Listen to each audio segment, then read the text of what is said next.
guys. Awesome. It is good to be here in Montreal. I was just in St. Louis visiting my grandma.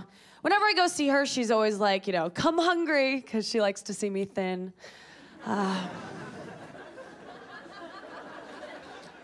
don't call my grandma grandma, I call her Mimi, because when I was little, I couldn't pronounce old bitch. So that's what I came up with, and it's fun. It's a joke. She's so sweet. She wouldn't even hurt a fly, because flies don't understand verbal abuse. But it's okay. I'm 28, which I just found out is the age where, as a woman, your body starts to tell you to have a baby. It's, my hormones are like, have a baby. My bank account is like, don't you even fucking think about it. Don't you do it. I did have a pregnancy scare recently, which, and I say scare because I was like, who's the dad? I was like, are we gonna have to bring Maury into this? Because I fucked Maury Povich a couple months ago, but to call him up. I had a pregnancy scare. The first person I told was my mom, which I'll never do again because she got excited. Yeah, she's like, oh my God, I'm gonna be a grandmother. And I was like, yeah, until Tuesday. Hold your horses, Nana. Soak it up. That's what I told the doctor too, so that was, don't groan. I just got back from the Midwest where you can't talk about that stuff at all, and they have anti-abortion billboards everywhere there. I was driving across Kansas. There was one that confused me.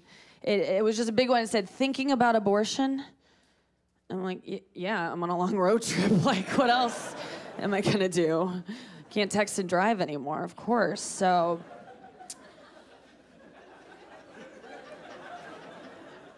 Thinking about abortion. But then 300 yards later, it was like another one that said, consider adoption. I'm like, why would I want some stranger's baby if I'm gonna get rid of my own? Like, I don't get that at all. Right? I don't get that.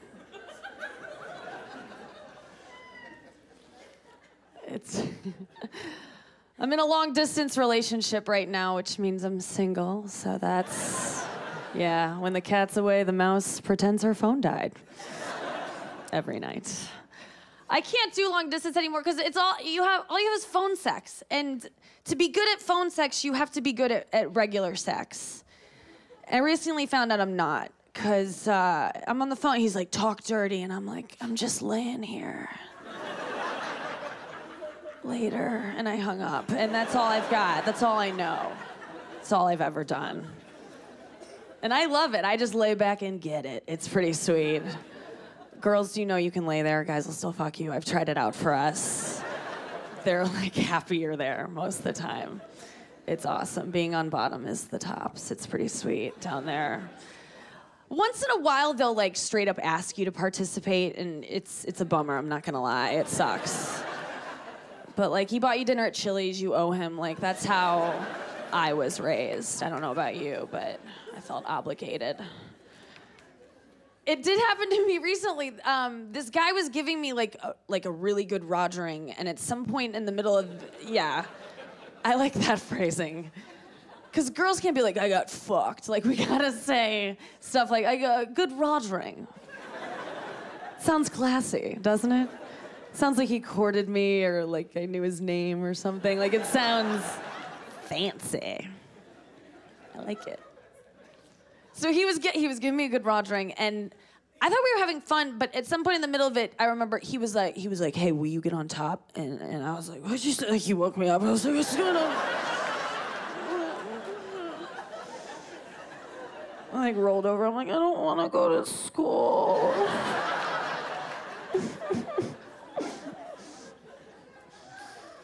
But I did it. You know, I got up there. I took off my sleep mask and wiped the drool off my face. I hope it was drool. And I was really out of it. And I got up there, and I gotta give it up to you guys for being up there most of the time. I had no idea how much cardio that was right out of the gate. I thought I was in shape. No.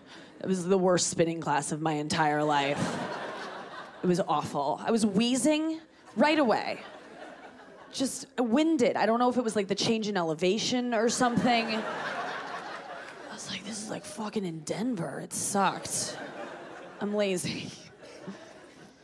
I'm bad at sex. I think that's what I've concluded. It's fine. I'm okay with it because I got a late start. I'm learning. I didn't have sex till I was 21 because I was saving myself for Jesus, which I know, luckily that was my gardener's name, so that worked out. But yeah, found a loophole in my dad's rule. Yeah, thank you. I don't know why. I really just waited because I was scared, you know, and I think I only did it ultimately for the first time because that guy was the first guy to have a really good argument for why we should, you know. And I remember because I was like, I don't think I'm ready, and he was like, come on. Yeah, that was it. Solid logic. I think he's a lawyer now. Thank you guys very much. I'm Nikki Glaser. Enjoy your show. Thank you so much. So you guys, I don't know if you know this, but on Netflix, it is possible to run out of genocide documentaries.